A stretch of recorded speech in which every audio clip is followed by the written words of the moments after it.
Voici la correction de l'exercice 1 du sujet de bac de Antilles-Guyane de septembre 2019. Il s'agit d'un QCM sur les fonctions. Donc dans la première question, on nous donne une équation, celle-ci, que l'on doit résoudre. Pour résoudre cette équation, on voit qu'il y a du ln à l'intérieur de l'équation. On va donc devoir utiliser plusieurs des formules qui existent pour la fonction logarithme.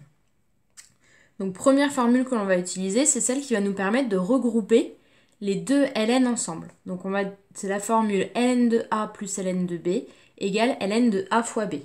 On a donc ln de 5 fois x plus 1. Attention, le 5 vient multiplier tout le x plus 1. Donc justement, comme le 5 vient tout multiplier, on développe et on obtient ln de 5x plus 5.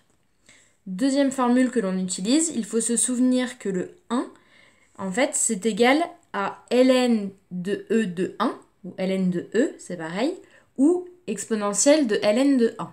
Ici, ça va nous arranger de le remplacer par du ln pour avoir ln de chaque côté, pour avoir la fonction ln de chaque côté. Donc on dit que 1, c'est égal à ln de e. De cette manière, comme on a du ln de chaque côté de l'égalité, on sait que quand deux termes de la fonction logarithme sont égaux, c'est que forcément, le a et le b étaient égaux aussi. Donc on obtient que 5x plus 5 est égal à e. On passe le 5 de l'autre côté, on divise par 5, on a donc que x est égal à e moins 5 sur 5. Et quand on divise tout par 5, on a donc 1 cinquième de e moins 1. C'est donc la réponse C. Pour la deuxième question, on a donc une fonction petit f qui est définie par 2 ln de x moins x et on nous demande de calculer f' de 2. Donc déjà, pour pouvoir calculer f' de 2, on a besoin d'avoir f' de x. Donc on va commencer par dériver la fonction. 2 ln de x, ça fait 2 fois 1 sur x, moins x, ça fait moins 1. On met tout au même dénominateur pour avoir une seule fraction. On obtient donc 2 moins x sur x. Il suffit de calculer après pour x égale 2. Ça nous donne donc 2 moins 2 sur 2 qui fait 0. Et c'est donc la réponse B. Pour la troisième question, on nous donne cette fois une inéquation à résoudre. On a 2 puissance n supérieur à 175 et on veut trouver le plus petit entier naturel pour lequel cette inéquation est vraie. Le plus petit, faites attention ici, ça va nous aider, ça a son importance. Donc il faut se souvenir que quand notre inconnu, le nombre que l'on cherche, est en puissance, on va s'aider de la fonction logarithme pour faire descendre cette puissance à l'aide de la formule de ln. Donc on applique notre fonction logarithme de chaque côté de l'inégalité. On a le droit parce que c'est une fonction qui est strictement croissante, donc elle ne va pas venir faire changer le sens. Si elle était décroissante, on aurait changé. Mais cette fonction est croissante, donc ça ne change pas le sens de l'inéquation. Ensuite, ln de 2 puissance n, on applique notre formule ln de a puissance n donne n ln de a. Donc on obtient n ln de 2 supérieur à ln de 175. ln de 2, c'est un nombre, donc on va pouvoir diviser. Et ici, on divise parce qu'entre le n et le ln de 2, c'est une multiplication. Donc on divise, on ne fait pas moins comme indiqué dans la réponse D. On divise.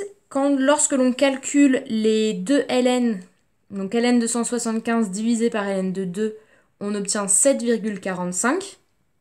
Et donc, si le n doit être supérieur à 7,45, comme c'est censé être un nombre entier, ça veut dire qu'il doit être supérieur ou égal à 8. On ne peut pas prendre 7 parce que 7, ça ne marche pas, c'est trop petit. Donc, c'est la réponse C. Il faut que le n soit plus grand que 8.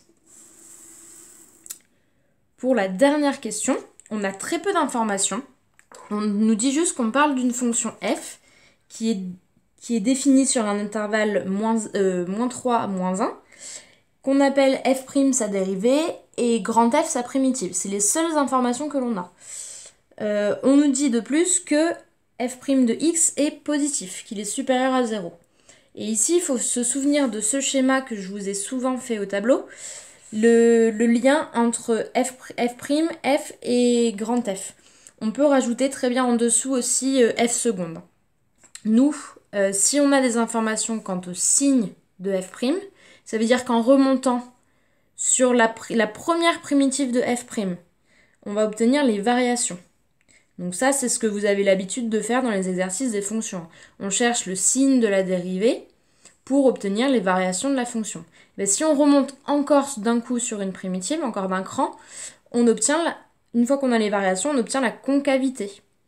Donc si notre f' est positif, ça veut dire que notre fonction f est croissante, et ça veut dire que notre fonction grand F est convexe. On a exactement le même schéma si on part de f seconde, f', f. À chaque fois, c'est les mêmes liens entre la dérivée directe, la dérivée seconde, etc. ou la première primitive, la deuxième cran des primitives, etc.